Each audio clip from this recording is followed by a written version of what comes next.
Ladies and gentlemen, boys and girls, before we start this stream, there is a disclaimer in the live chat from me. Since, of course, I am still catching up from the content that I didn't get to cover on the channel right now, and this is almost a week late. And there's been a lot that's happened in AEW for the past few months, of course. But especially within this past week.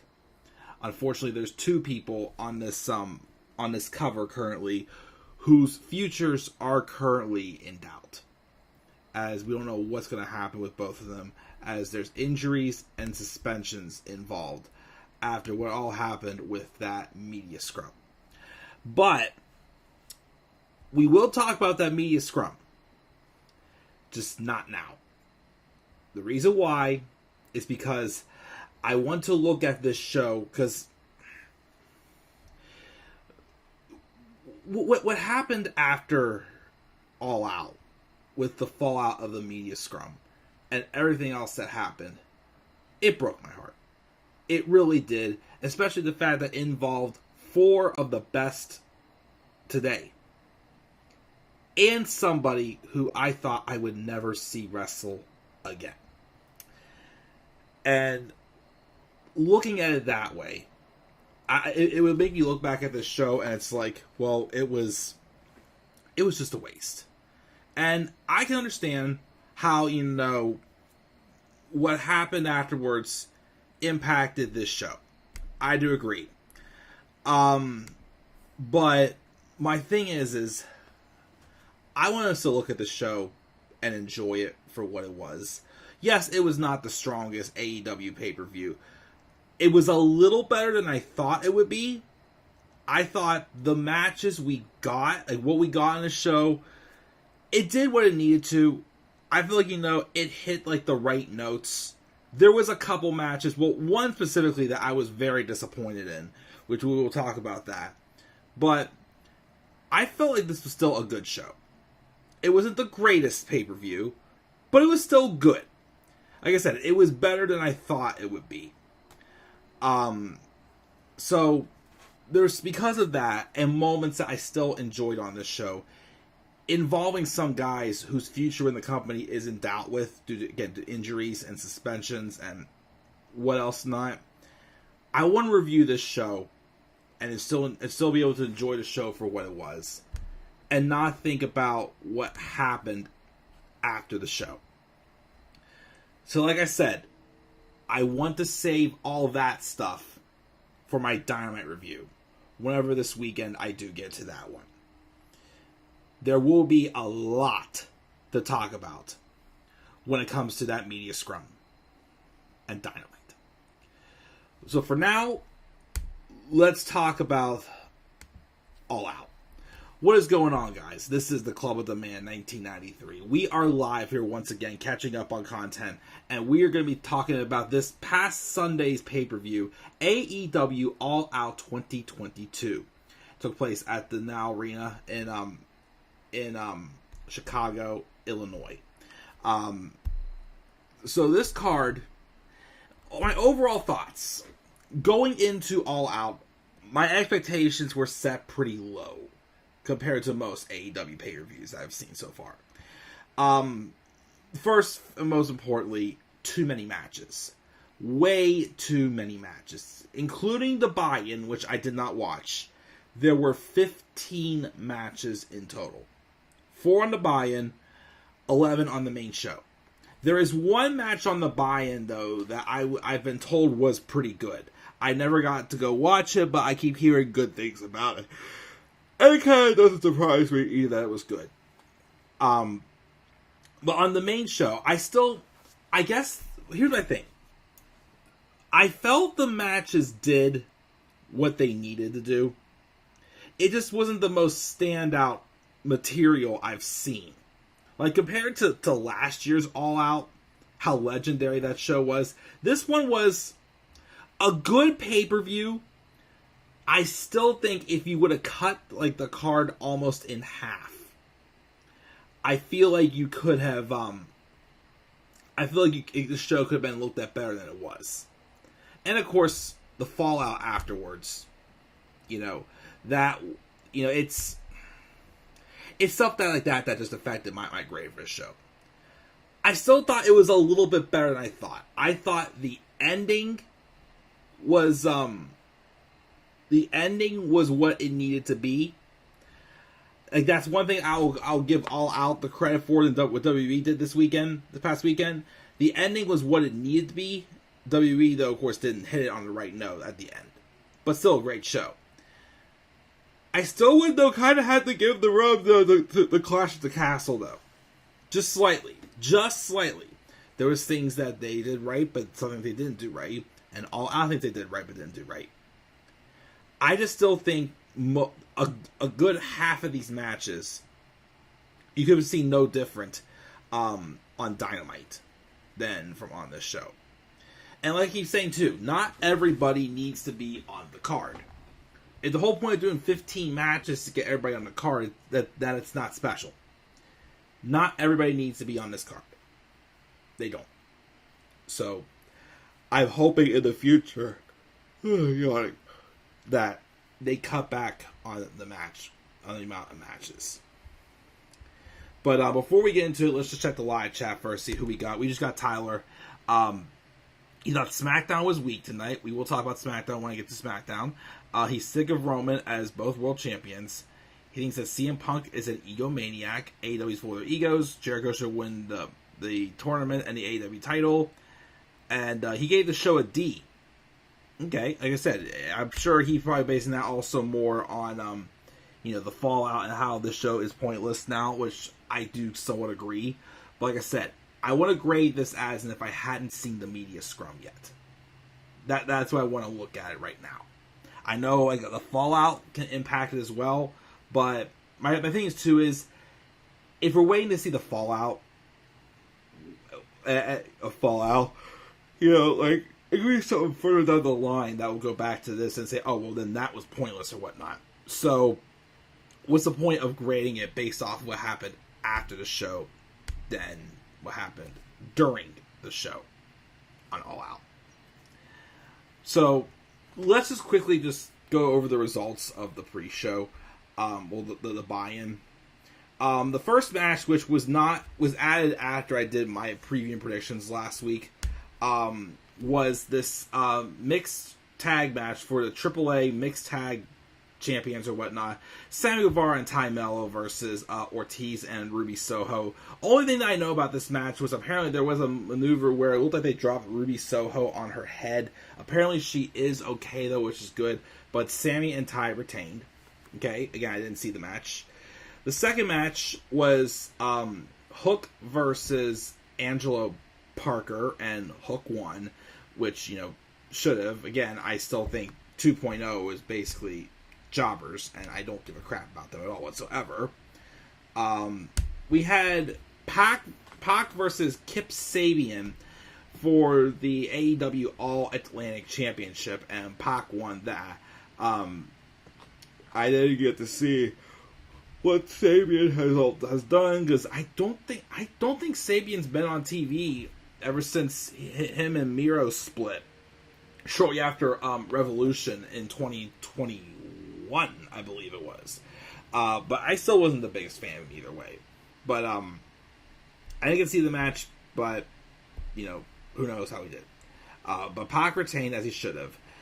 And in a match that people said I should have seen, that I didn't get to go back and watch yet currently, is Eddie Kingston versus Tomohiro Ishii. I believe Eddie won that match. I'm pretty sure it could be good.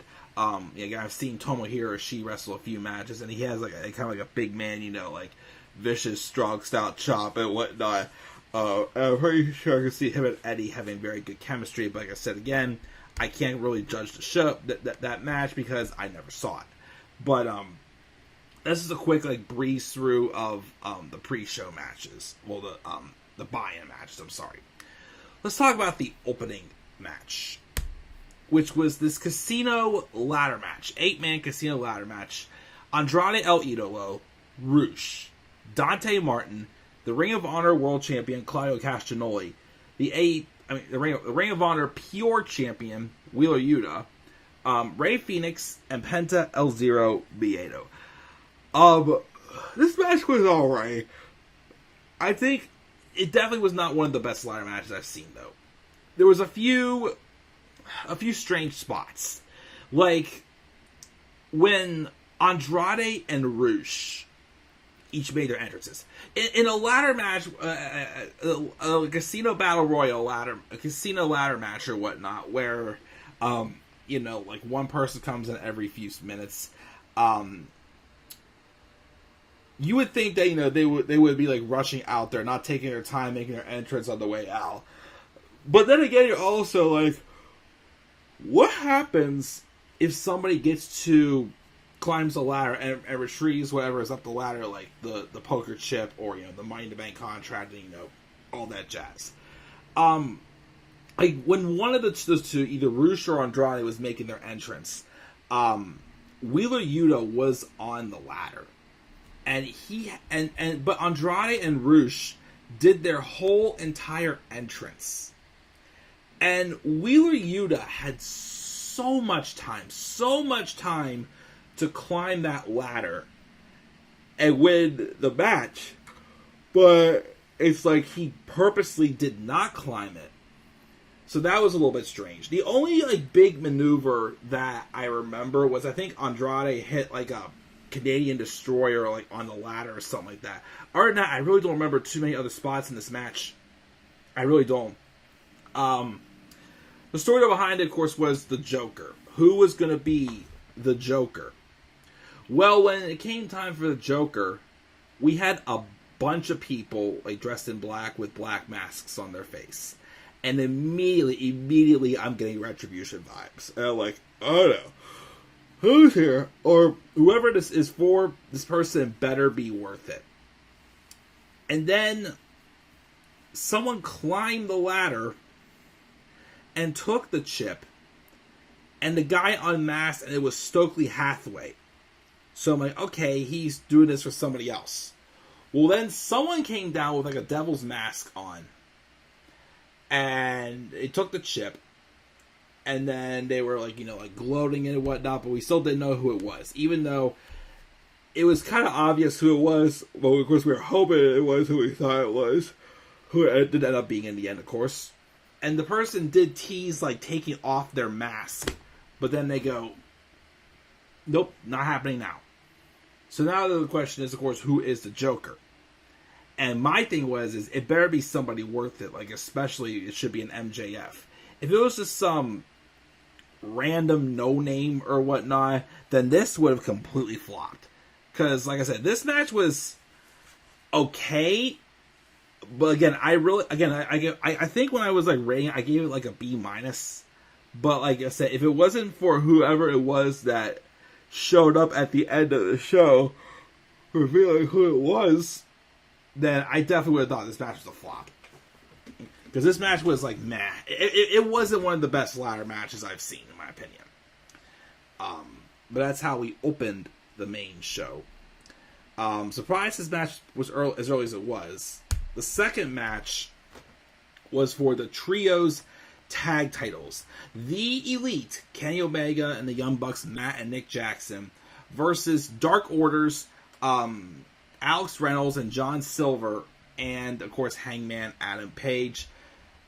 I'll be honest, because I would expect a match like this to be as good as it was, I wouldn't say this was my second best match of the night. The best match of the night, still by far, I am still surprised I am calling it match of the night. But this one was just outstanding. From, of course, the story of it looked like there was some dissension between Hangman Adam Page and the Dark Order. And then, of course, the drama, because, of course, the drama coming into this match also was the fact that Hangman Adam Page was originally offered to be the tag team partner of the Elite. But, of course, he said he would turn it down, and he wasn't going to be in the tournament. Well, then, of course, he stepped in after kayfabe injuries for the Dark Order. And I like how, there was like kind of that test of friendship thing, since it seemed like that Adam Page and the Young Bucks had, somewhat short kayfabe-wise made up. But, of course, the crowd just really got into this match, especially when they had Kenny Omega and Hangman Adam Page get in. The story that, of course, these guys have told since, like, the beginning when they were tag champions, leading to Hangman being the one... Well, of course, Kenny was the one who originally had beaten Hangman to become number one contender, and then he won the title, and the person that took the title off him was no one other, again, than Hangman Adam Page, who did have a nice run from Full Gear 2021 until Double or Nothing 2022.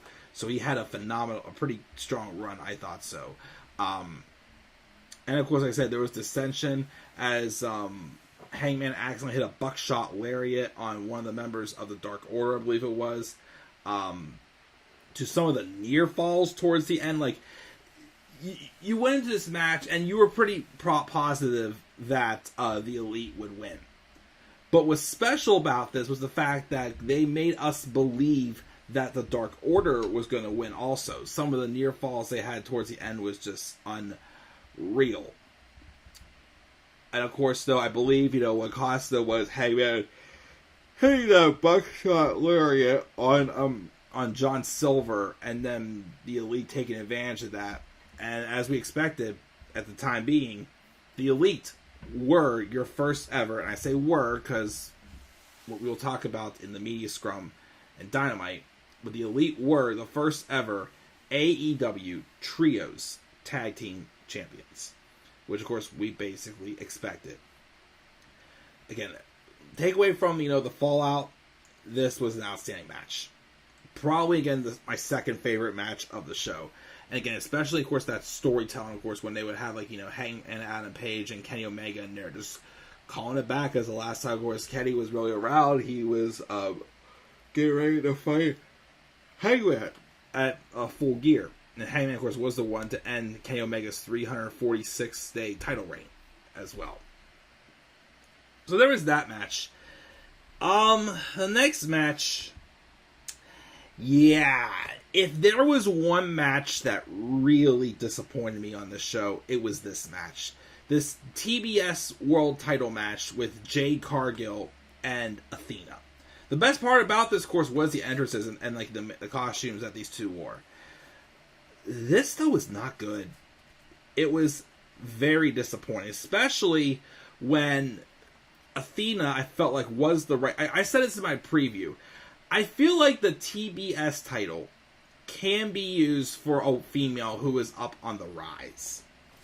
And that's how it's been for Jade Cargill, who, of course, is 37-0, got the belt when she was still kind of green, but she's somebody that that can benefit and be built as a champion.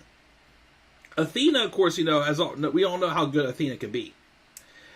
But again, this was not too great of a match. It was short. There was a botch in there where Athena hit her finisher, which is the Eclipse. I forgot what they're calling it now. And I guess the baddies missed their cue, and they're supposed to pull Athena off of Jade Cargill, apparently. But because they were missing their cue, Jade Cargill had to kick out of Athena's finisher. And it's like, that's one of the best finishers in women's wrestling today, and yet you're already kicking out of it. But it was a short 4-minute match. Jade won and kind of make it look a little easy. So now it's like, okay, where does that put Athena now? And at this point, who the heck can beat her? I mean, unless, since they're having a babyface tease for Jamie Hayter, unless Jamie goes for the TBS title first. But I don't know. I'm not sure what they're going direction now. I just don't think also that this was like one of the matches that I'd say that like disappointed me the most. Like everything else, like I said, it was what I thought it would be. Like my expectations were set too high, but this was one of the few matches I was actually very excited about. Heck, the other two matches I wanted to, one wasn't even the match, but I like what they did. The other one had a weak finish. So I think most stuff that I was looking forward to the most flopped on this show. And this, unfortunately, was one of them. So Jade retains in a underwhelming match, I thought we had. Following that, we had this 6-man tag match with the TNT champion Wardlow and the AAA, Ring of Honor, and IWGP Tag Team Champions FTR, taking on Jay Lethal and the Machine Gun, whatever they're called, that tag team. This was fine. Like I said, the thing though about this match, like I said, like a lot of these matches, like this match didn't really need to happen. I mean, yes, you want to get some of your bigger names like Wardlow and FTR on TV, but it felt like it also felt like a match that you could have just done this on Dynamite or Rampage. There was also some moment where they had Dax Harwood's daughter come out and take out, I think it was Jay Lethal, and pin him. Okay, I'm not completely sure what the point behind that one was, but it did its job. It got Wardlow and FTR, spot on TV, even though, like I said, you really didn't have to do this on All Out. Like I said, it's just another example of you don't have to get everybody on the card, unfortunately. But the babyfaces win that match. After that, we had this match with Ricky Starks and Powerhouse Hobbs, which was fine. Powerhouse Hobbs dominated most of the match and got the victory. I expected them to completely, squash Ricky. He didn't make Ricky look weak, but it was a good dominating victory, and I don't think that this is the last match we've seen between the two of them. It made Powerhouse Hobbs look good, though, but yet again, another match that didn't really need to take place on pay-per-view. They could have done this on Dynamite or Rampage. But, it still worked fine for me.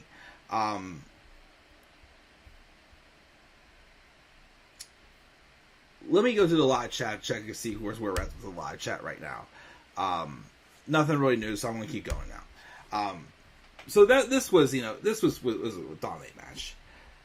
Next up, though, I got a lot I want to say about this match. So, when this first match was first announced, I was like, okay, it's a tag title match. They want to get the tag titles on the show. At the time, though, I think they wanted to, give Swerve and Our Glory a reign. I don't think they wanted them to drop the titles to FTR yet, who I thought would be the ones to do so. And most of the best tag teams that are ranked are in the trios tournament. So, kind of the next person in line, basically, were the Acclaimed.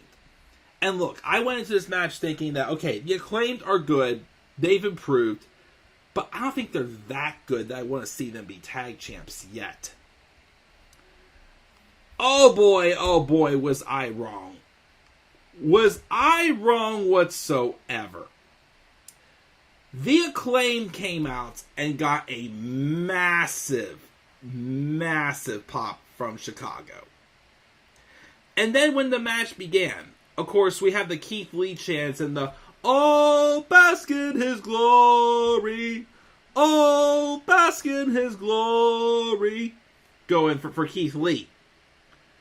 Those chants quickly turned into an "Oh, bask in his glory," and it became a "Oh, scissor me daddy! Oh, scissor me daddy! Oh, scissor me daddy!" And daddy ass they were chanting the whole time, and the crowd was so behind the Acclaimed. And they were that behind them that they literally turned on Swerve in Our Glory. And props to Keith Lee and Swerve Strickland, they went with it.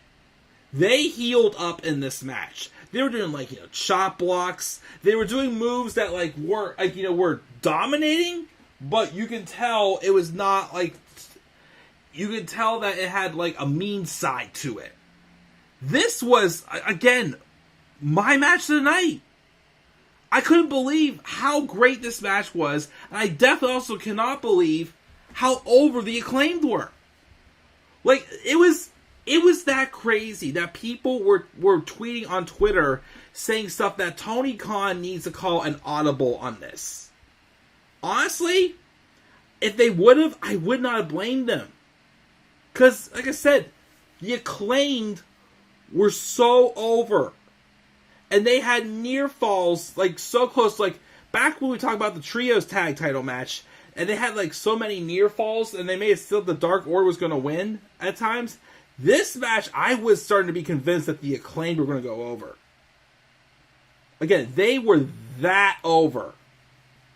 When you have Oh Bask in His Glory transition to Oh Scissor Me Daddy and whatnot, and Daddy Ass and everything like that,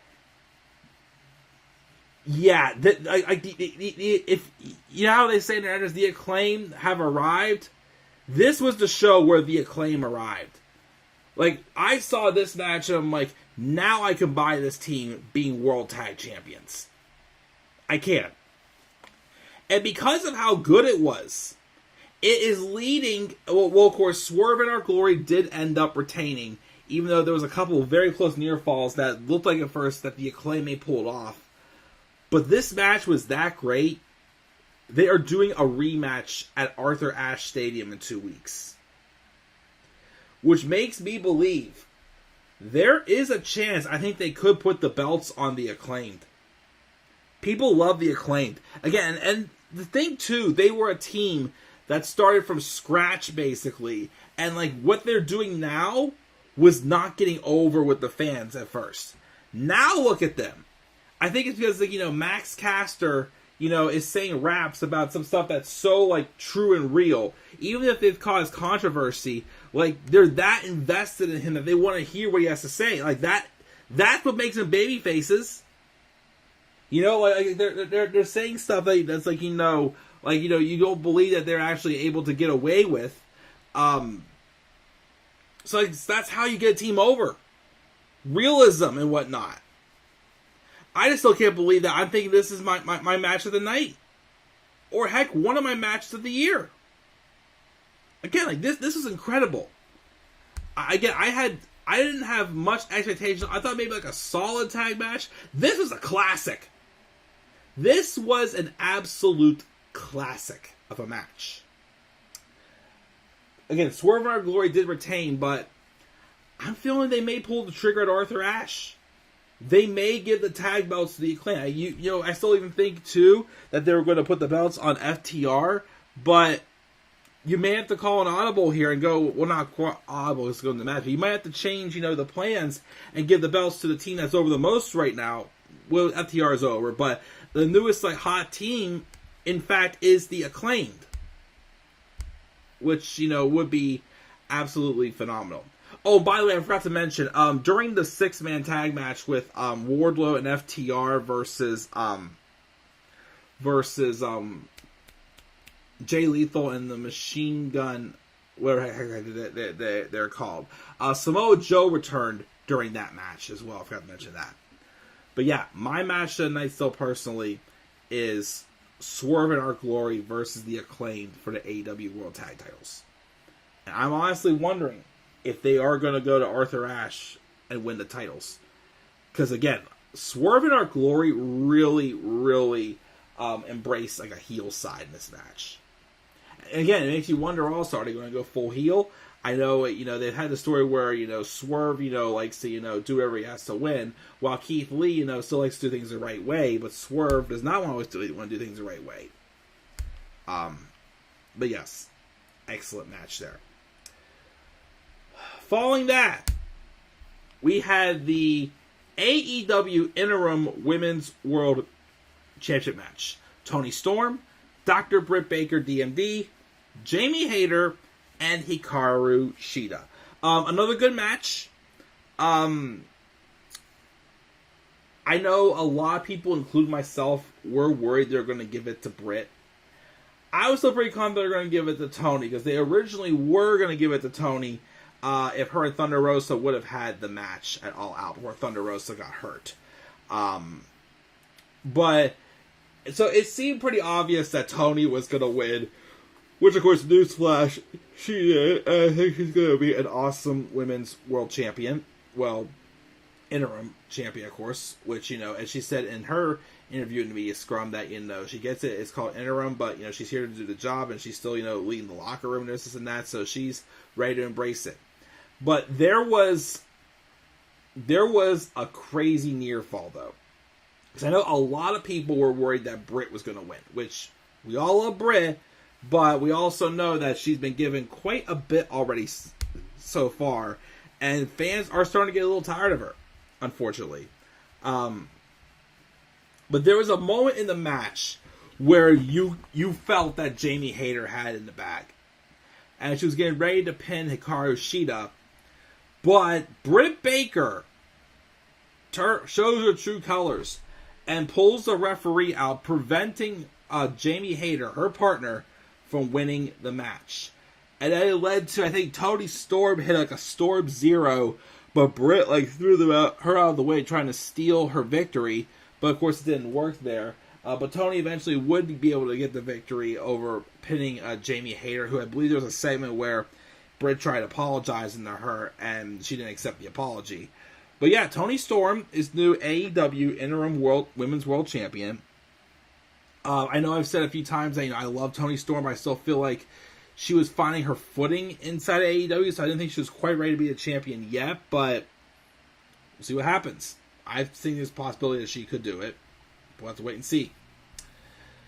So there's that match. Then we actually, I think back to back got the two matches that I was probably really looking forward to. But they didn't go as I thought they would. But this one, though, specifically, I liked what happened. So, we have Jungle Boy versus Christian Cage, which was built very well. Christian came out first, and of course, he kind of, like, you know, badmouthed and, like, told Jungle Boy's mom to call him, which caused him to get slapped across the face. Jungle Boy then goes to come out. Grab some water for a second.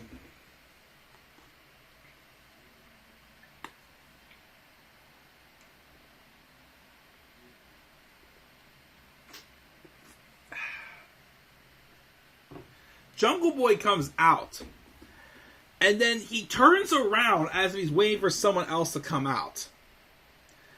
But then, he came out of the face tunnel. Storming out of the heel tunnel comes Luchasaurus, who turned on Jungle Boy after we thought that after he had turned with Christian Cage. And then when Jungle Boy returned, he returned his loyalty back to Jungle Boy. You thought they were still a thing. But instead, Luchasaurus turned on Jungle Boy, officially ending Jurassic Express, and chokeslammed him into the steel steps. Carried him down to ringside. I believe they hit something else on him before they put him in the ring. And I believe Christian had, I think, hit like the kill switch and one other move on Jungle Boy. And just like that, Christian won. Now the thing is, though, is I thought, okay, to save time, that was a great way to book it. Have Jungle Boy be blindside, have another obstacle he has to go through before he can get to Christian. So I'm thinking they'll probably set up a feud with Jungle Boy and Luchasaurus. Because the problem is also, apparently Christian has a torn tricep, which he's going to be gone for, one of several people who, within the past few hours, we've been told are going to be gone with injury or suspension. But Christian's going to be gone for like 6 to 9 months. So the suspense for the actual match, oh boy, it's going to be great. It's going to be really good and very personal. I'm pretty sure like a Street Fighter something that is on its way, or even like Steel Cage for Jungle Boy and Christian Cage. But this feud, I sometimes though, putting something on hold due to injury will even make it even more better whenever, of course, the pieces come back. Just like it was whenever Tommaso Ciampa got injured after his match at TakeOver Chicago in the ladder match when he first turned on Johnny, and how he left for a while when he came back. Of course, it made it even bigger an impact. Like, the suspense was there and everything. So believe it or not, of course, even though I found out later that Christian Cage again has that torn tricep, I like how they did this. They set up wanting something bigger and something more with what's yet to come. So I got no complaints about what they did with this match. Another match that was good, but the ending hurt it a lot. Bryan Danielson versus Chris Jericho. Who is the real best wrestler in the world? And it, of course, was the American Dragon Bryan Danielson versus Lionheart Chris Jericho. Came out to, new music. He was a Lionheart. I'll take it. And I thought it was some good back and forth action. The problem I had with this match, though, is the fact that they, what was I going with this? The finish was kind of weak. We had Jericho and Danielson in the corner, and when the referee had turned around, Jericho had kicked Bryan in the balls, and it led to Jericho hitting the Judas effect for him to get the victory. I don't know, that was just kind of flat. Like, we've had some very good dramatic finishes, some very close near falls. Like, that was just like, really? Like, that's, like, I was expecting something a little bit crazier. Like, the match, regardless of the finish, was still good. But besides the finish, I still think it could have been better than it was. But they are taking on each other, actually, next Wednesday, I believe it is, for the vacant AEW Championship Tournament. And, of course, why that's the case, we'll talk about that in just a few minutes. Well, I'm sorry, when we get to our AEW Dynamite review. Time out for 1 second. I know we have 2 matches left, but I need to kind of splash some water in my eyes. I'm starting to get tired. Hang on 1 second.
Okay, I am back, guys. Sorry, I got a little heavy-eyed for a second, but I wanted to just, splash some water in my face. I'm definitely taking my shower after this review, and of course, that will also depend on if I do another stream tonight or not, because, I don't want to do them when I'm half asleep. But before we do this next match, I'm checking something very, very quick online. He's still there. You're still there. Okay, he is still there currently on the roster. Someone else is not put back on the roster yet. I'm surprised. But let's talk about the next match quickly, and then talk about some news regarding someone in this match. So we had this other trios tag match again, probably just to get these guys on the show. It was Miro teaming up with Darby Allin and Sting versus the House of Black, Malachi Black, Brody King, and Buddy Matthews. Again, the match was good. Again, like I said, it felt like it was just there though, just to give all these guys some time on TV. Miro got his time to shine. There was some dissension between him and Darby Allin, again, who do have history. Miro was the one to dethrone Darby Allin of his TNT Championship reign in 2021.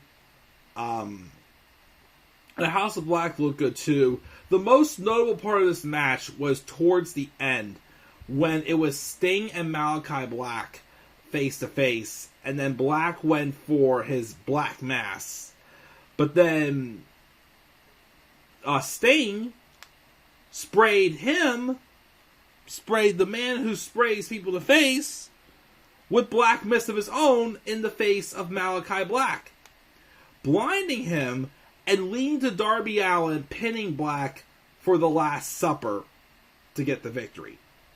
Now, afterwards, though, it was not on air. Apparently, Malachi Black blew a kiss to the crowd. So, it has been rumored for a few days now, again, that last week, Malachi Black apparently had asked for his release, which apparently I hear he was denied. But I'm hearing, though, that the reason why was not because of creative. The rumors I am hearing is because he wanted some time off because he's dealing with some things mentally and spiritually. Black apparently has been dealing with a severe back injury for a while, and I guess he's in a lot of pain. And apparently he was in that much pain that he had considered retirement at times, which is not good. And I'm sure that really wears you down.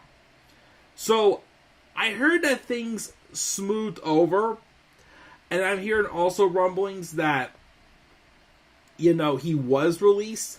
But I think, well, first off, I just checked the roster. He is still on the roster.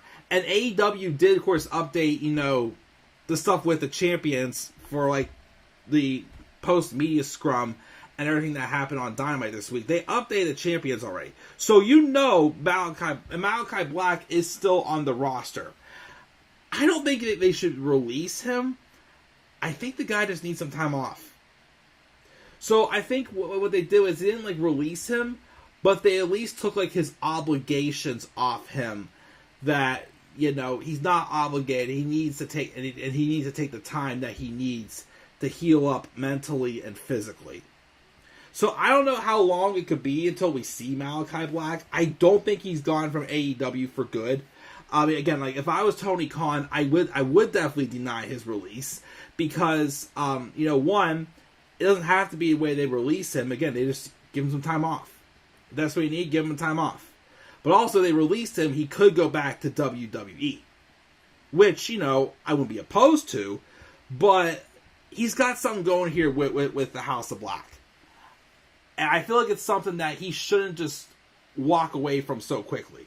And I know they've had their injuries, like I know Buddy Matthews had an injury and whatnot, and yes, the roster is loaded, but this is a stable that you can't just, just half-ass. Again, they've barely hit their peak yet, House of Black. They've been a great stable, but they've barely hit their recognition yet. So, as I'm hearing, I'm pretty sure Black is just taking some time off. I don't think he's gone from AEW, and I don't expect him to go WB in now or in 90 days or whatnot. So, but like I said, I think the guy just needs some time off. I think that's what he needs. I mean, of course, then again, like I said, with how bad his back is upon him, he could call it a career. I hope he doesn't. He's got a lot left to offer. And I want to definitely see him be a main eventer, of course, in AEW. But, we'll have to wait and see. But, yes, the babyfaces won from the Last Supper submission maneuver from Darby Allin. And then the main event, Jon Moxley versus CM Punk for the AEW World Title. I will still say, I still think that them doing that match, that dreadful 3-minute match in Cleveland, was not quite the right way to go. I like, though, how they followed up with it. You know, the psychology in it, you know, the drama and worrisome of, you know, what's going to happen to Punk's foot. Like, anytime he threw that kick, you just went like, oh god. I also liked how at the beginning, Punk did hit like a quick GTS, but of course they were right by the ropes, so Mox was able to break it. But it was kind of like, you know, you thought that Punk was going to then get Moxley back in 3 minutes, which, you know, would have made sense, but I wanted more than that, and I got more than that. Jon Moxley just embraced the idea that he's like, hey, I know I'm not going to be, you know, cheered for in Chicago, so I'm just going to, you know, do what I can to get booed and get Punk, you know, the babyface momentum, as he definitely should have. Punk, of course, did get busted open, and I think he also kicked out of a paradigm shift. There was a couple of those moments where it was like, okay, we're not repeating history, not happening like this again and whatnot. And then Punk did win eventually after hitting not one, but 2 GTSs to Jon Moxley.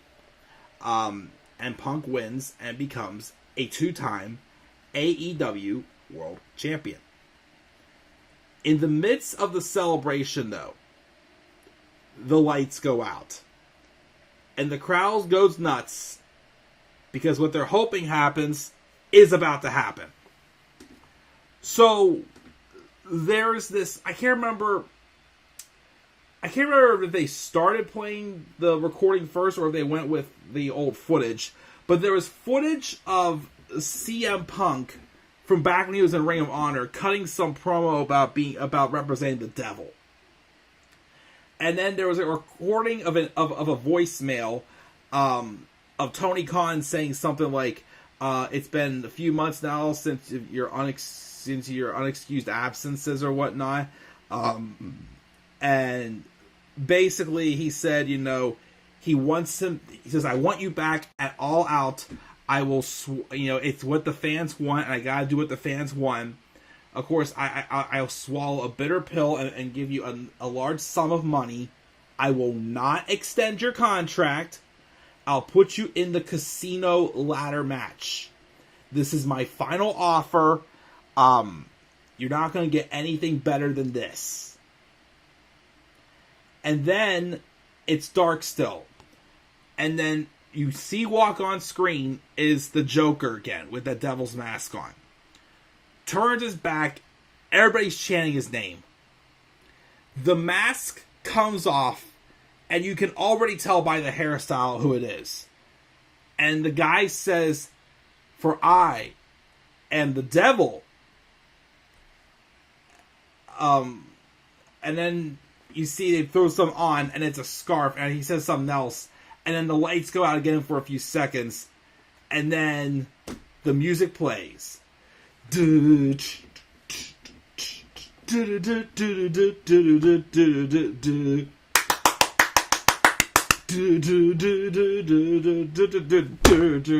sure enough, the devil himself, Maxwell Jacob Friedman, MJF returns.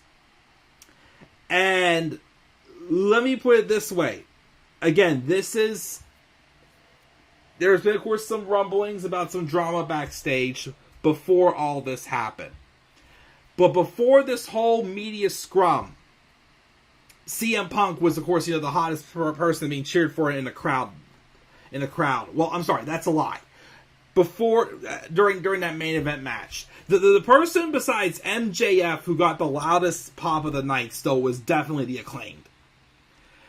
MJF came out, and while the hometown hero CM Punk is standing in the ring, with his newly won AEW World Title, the crowd starts chanting MJF, MJF, MJF, MJF, and Punk, like a man with his face is dripping blood, holds up the world title, and MJF is going like making a motion before the belt and saying he's coming for the title and whatnot. And of course, we were then told immediately as we're going off the air that we will hear from MJF this coming Wednesday night on Dynamite, and that's how the show ended. If it wasn't for that damn media scrum and with all that drama, people could have. This ending was perfect. It was the right way to bring back MJF. The great storytelling. From him wanting more money without getting his contract extended, because his story is still how he'll be a big part of he'll be a big attraction in the bidding war of 2024. And, just taking something that's so real and making it into storytelling material. And then it gets fucked up. Oh. I love that ending, though. That I again, like I said earlier, if the Joker was anybody else, like a lot of people were hoping for Samoa Joe, or even like Bray Wyatt, or someone like that. Someone like that, I would have accepted. But when that happens, like, it had to have been MJF. Or else, like I said, if it wasn't someone who was worth it, then that Casino ladder match would have been even more worth it than it was. Worthless than it was. But that return was awesome. I love how they did it. And like I said, take away from what happened in the media scrum, even though, of course, there was a lot of matches on the show that I said I still think the case. Like, here, let's go through this card again. Let's see how many of these could have been on the pay-per-view. Okay, no.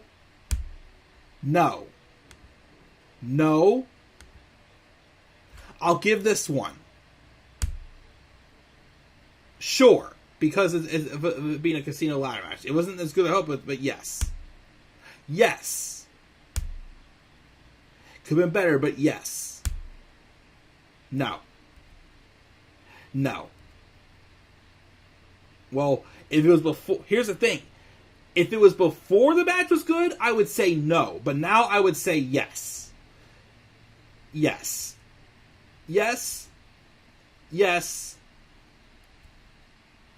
Didn't have to. And yes, okay. So, including the tag title match, 9 matches. 9 of the 15 matches, I think, were worth being on this show. So, a little over half. If you would have cut out those 9 matches, some of those, like 9 of those matches that I mentioned, and had this return, and of course the whole media scrum, well, again, I'm going against my own word. Pretend the media scrum never happened. If they would have done those 9 matches, I'm pretty sure this show would have gotten a better grade than it did. Because, let's be real, again, like I said, like, this show still showed that Tony Khan can still write great content. He can bounce back from, something that, people, were head scratching about. Again, like I said, the build for All Out was hurt by the injuries, by the change in the landscape from the WWE having Triple H take over to some of the backstage drama that's going on, which unfortunately got worse after this show.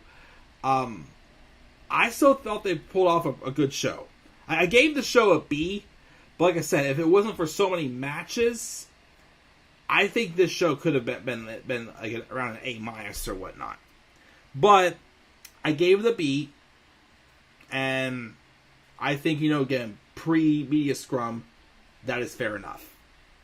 Thank God I wasn't up for talking about that media scrum, because I am tired. So, I'll check the live chat one more time, and then I'm going to take a shower, and then I'll most likely go to bed. If I'm still feeling it, I may try to pull up and do Raw still. But, Tyler just mentioned how Joe should go back to WWE and Keith Lee, and he beat SpongeBob Battle for Bikini Bottom, and he will review it. Nice. But yeah. So like I said, guys, that's my review of All Out. Like, I gave the B. I'm not going to talk about the media scrum right now. We're going to talk about all of that when I do my Dynamite review, which is 2 reviews away. Like I said, I have Raw still to do, Dynamite, SmackDown obviously from tonight, and again at some point I want to watch the match and live react to Carmelo Hayes and Ricochet from from NXT Worlds Collide. And again, the other things I have on the list right now is, of course, I still got to do the finale for Seinfeld parts 1 and 2. I got to do my last part of my Harry Potter and the Deathly Hallows Part 2 Let's Play. And I'm still itching towards maybe trying again with Wolfenstein. Not definite. Itching to give it a try. But, for the time being, guys, again, I'm going to go get off here now. I'm going to take my shower. We'll see how I feel afterwards. Maybe I will review Raw, because I said, there really wasn't... Raw was... WWE content this week was okay. I feel like the reviews aren't going to be as much to talk about as they have been the past few weeks. So like I said, maybe I will at least do my Raw review tonight. But we will see, of course, how I feel after I shower. If not, maybe I'll try doing one tomorrow morning before I go about my day. Just to try to continue to get caught up on the channel. But guys, yes, that's my review of AEW All Out. I gave it a B based on my thoughts from before the media scrum. So what do you guys think? What were your thoughts on Dynamite? Despite all the drama that's happened... what's your thoughts on All Out? Despite all the drama that's happened beforehand, what did you think of AEW All Out? Make sure your thoughts down in the comment section below. Be sure as always to slap a like on the video. Subscribe for more content on my channel. Follow me on Twitter as well at TheManAirboy93. Until then, guys, I'm checking out. I'll catch you all later. Have a great rest of your night. And peace out, everybody.